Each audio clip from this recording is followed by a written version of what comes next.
Hello and a warm welcome back.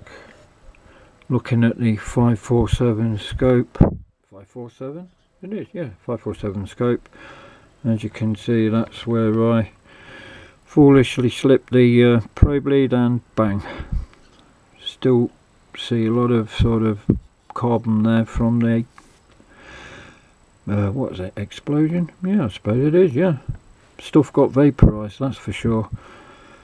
So there was a 47 ohm resistor from pin 6 there, which is the anode, going to the 350 volt power supply rail.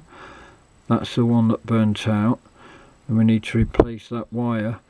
And then while I'm at it, so I'm not framing that very well, while I'm at it I shall test all the components in the vicinity and then go back and look to see if any of the transistors downstream got zapped.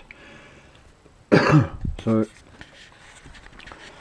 just looking at new resistors to replace that. I've got various, I mean these are all carbon types. What are they? Carbon, don't know, carbon something or other. But these ones, these little tiny carbon resistors here, they should do the job, even though one of those would do the job, but try and keep it all within the same sort of, you know, basically use carbon, so I shall use carbon comp. Right, where are we? This is the one that blew. Tested this capacitor, that's okay. And so yeah, regarding like the just general sort of state of play on this scope, regarding the just sort of general state of play with this scope, yes, I think there may be an issue with the EHT section, but I don't think it's anything dramatic because it's regulating, and at the moment I've got it throttled right back, meaning that its output is very low. So while it may still have problems, I don't think that is the issue.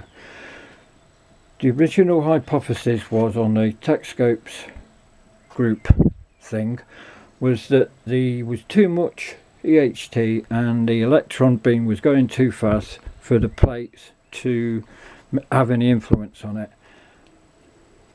While I do agree that the EHT was probably too high because it was too bright, you could see from turning the horizontal sort of vernier control that the horizontal plate was having some effect on that electron beam.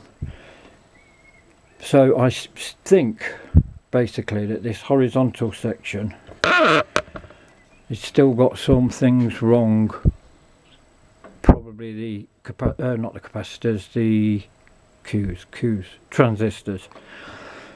My mate Mike the bike said something. He said you can see that the scope's had loads of corrosion and it's been in damp conditions. This is typical of scopes, of these 500 series scopes. They've probably been stored for ages in garages and all the rest of it, which I've mentioned before. And he said that transistors can basically get knackered, although they may test good, because remember we had those 2N2501s testing 0HFE.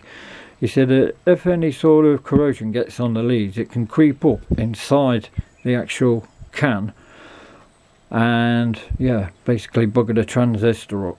So yeah. Now then, just regarding the whole scope in general, where are we? Where's them damn things? Right, them things. I could be absolutely wasting my time with this because see these tunnel diodes. If the time base A1 is knackered, then that means the scope really is scrap to all intents and purposes. I've looked into this briefly and you cannot get these things for love nor money. The ones shown in this scope are different to the ones shown in other Tech 547 scopes. You can get Soviet era ones, tunnel diodes that is, but they are of a different spec. Apparently the capacitance and all the rest of it has something to do with it. So I mean, I've not looked into that yet, but basically yeah, if we can't get those sorted, what's the point? but I shall just keep going, see if I can get a trace first, and then I'll look into the time bases later. Right, there we go. I've got my work cut out to do, and I hope I can remember how it all goes back together. So I'm just pulling components out of the EHT section just to see if I can get to the bottom of this while we haven't got an intensity control. I found that, which I knew would be the case, there are two 7.5 meg caps amounting to 15 meg, which drops the voltage, and then that goes to your intensity pot. So they were over spec, what do you call it, out of spec, which I knew they would be. They measured something like 8.3 meg. So what I've done at the moment here, I've just tacked in this 5M6 resistor just to see whether that makes a difference, and then I'm testing the caps. I didn't think the caps would be out of spec, you know, would be leaky or anything.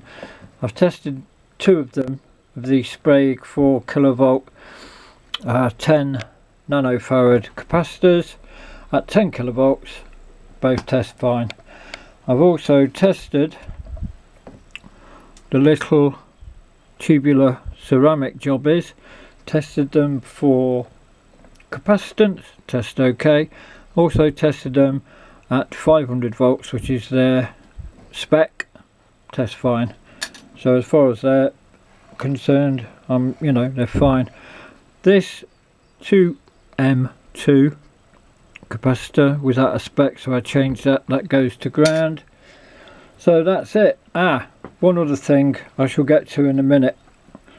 I'll turn the scope round to get a look at that though. Well, there's the damage repaired that I did, which is basically this wire down here and that resistor got the arse blown out of. But also yesterday I tested it, and we've got a 350 volt sort of test point here. Tested that there, it was 300 volts. Something over here was pulling it down.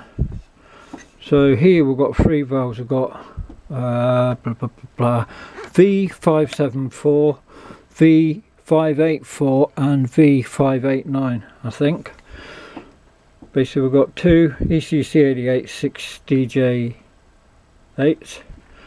This one, when I tested this today, it got a short. One of the triodes is shorted, so that was pulling that down. It was pulling really heavy current even without any heater voltage. So found another couple of ECC88s. I've just got to try and get them back in because that's fun. You have to do, I'll show you what you have to do.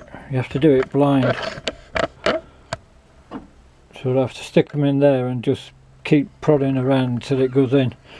And then we've got this one here, which is a 6197, which is a pentode.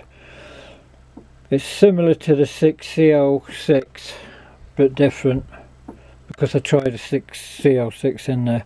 So hopefully when we put that in and these two in, we shall see what we shall see. And then I've got more stuff I need to show you as well. Lots to check out. So that's all the AHT section, you know, all the things I've been messing about with put back together. And so what I'm going to do, I'm going to test the voltage between here, which is the other end of this 3M3 intensity pot, and so that goes to the main, you know, G1 as it were, and here, which is the cathode. And so by looking at the data sheet for V859, which is a, oh god blimey, it's a bloody cathode ray tube anyway. I pulled the specs off TechWiki. We should have between 69 and I think 90 volts between there. And if we've got that, then I don't really understand why we've got no intensity. So let's try that, shall we? Right, sort of got to sweep down the bottom here. See it over here? So there is something wrong. Okay, but now we have got something. We've got full width back, so blowing the arse out of it. Let's just pop it onto 1. Nope. 2. Okie doke. So at least we've got full width now then. But obviously something's not right. Oh, what the fuck.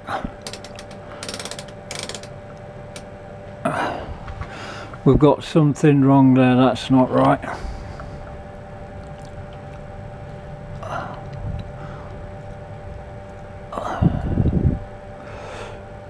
Well, so actually blowing the arse out of it seemed to have improved things, although, you know.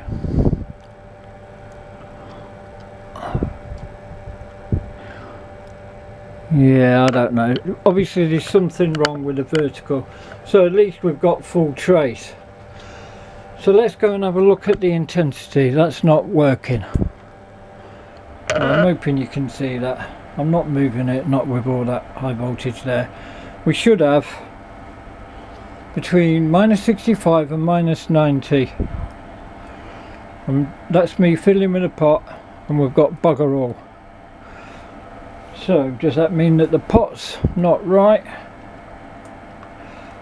That's an area to investigate. And then there's a 3M3 resistor there.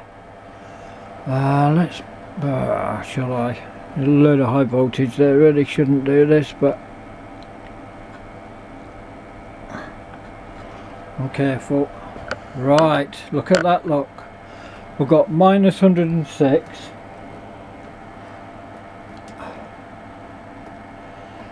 Ho ho ho! I think I've just found out the frigging thing. Right, let me turn it off. So the first time I was adjusting that, I had this probe here, and then I moved it to there, and we suddenly had all that voltage. Could it be that this is dicky, this 3M3? Let me pull the other end of that and then see. That's a reading across the 3 meg resistor, a bit over spec. So obviously that's okay, a bit over spec. So that leads me towards the capacitor, the only one that we didn't check. And where does that go to? Right, well that capacitor, that resistor, we tested that capacitor, tested that resistor, and that. Let me show you these things. So we've got that, that's a 3M3 resistor, got this capacitor here and another capacitor in parallel, goes to there, and then we've got another one across there. If they're leaky, it could be that we've got something a bit dicky there. So I mean, basically I've got to check out all of this, see if anything's leaking to ground. So more checking to do, but at least we're sort of on the right track, as it were. We've identified a possible fault, and obviously the place to look is there. I can't see that the control grid, unless of course that the control grid is pulling it down, and if that's the case then the cathode ray tube is knackered, and then basically all bets are off. But I'm hoping it's more likely to be one of these caps or something like that. So we'll have a look there. Here we are the next morning. It's been having a think overnight and whatnot. So yesterday we was testing the intensity. We had a sort of low voltage here, and then we had a sort of full range of voltage adjustment here on the other side of this 3 0.3 meg resistor. So there's nothing down here, there's nothing on the grid that could be pulling it down. So either these caps here are leaky, but having tested two similar ones yesterday, they weren't leaky. The 22k test fine, and so what else could be pulling that voltage down?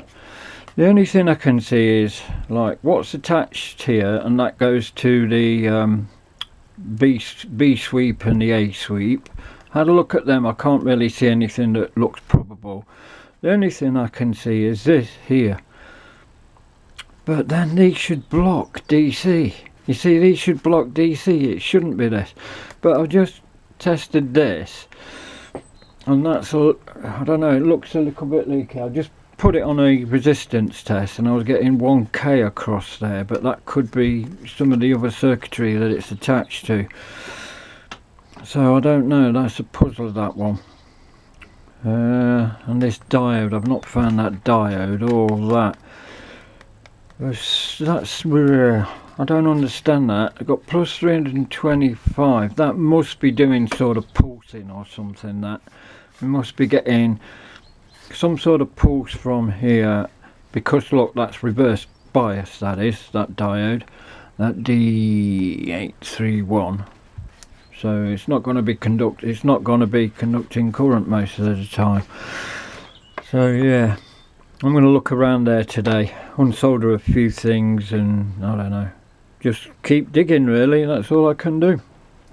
Here I am testing one of the capacitors. I got the here I am testing one of the capacitors. I've got it on 1000 volts.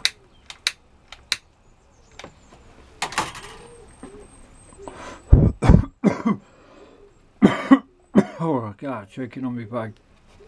Let's try it at 1000 volts. Oh, that wants to be off there, really. Oh, that's reading good. It's tested at 10,000 volts.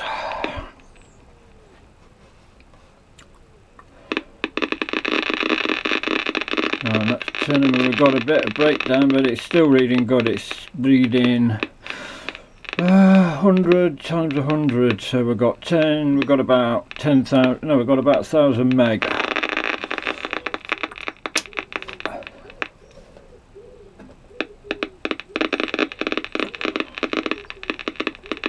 And now we've got, yeah, even more, got 10,000 meg, so that one's fine, which I thought it would be.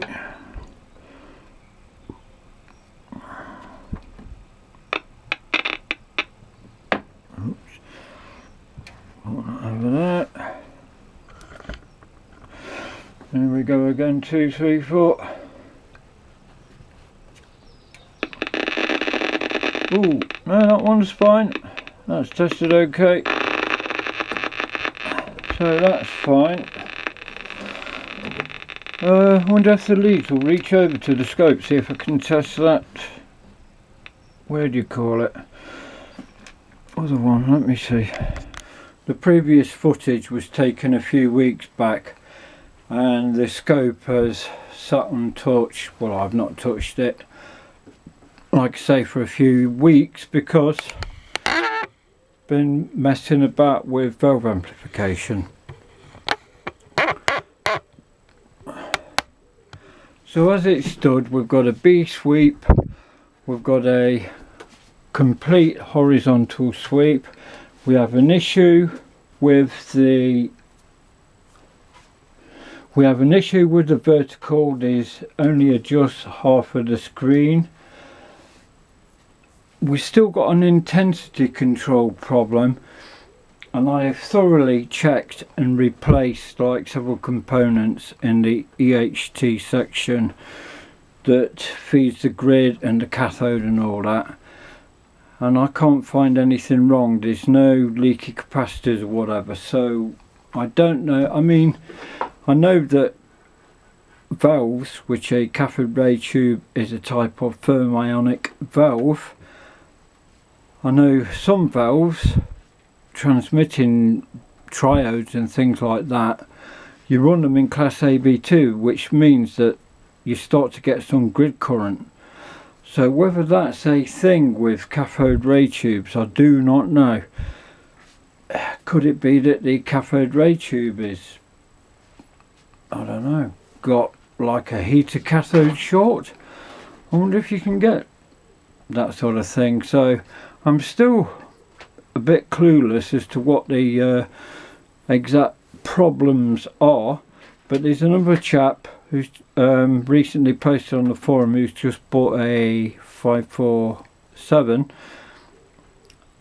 oscilloscope, and he's having more luck with his. He's changed some tunnel diodes for some of the Russian jobbies and had some success with that. So at some point I shall drop back on it after messing about with valve amplification, and we shall fix it at some point, but it's going to be a long job, and sometimes I just need to dip in and dip out and come back at things sort of fresh. Thank you all very much for watching. Take care of yourselves. Ta-ra for now.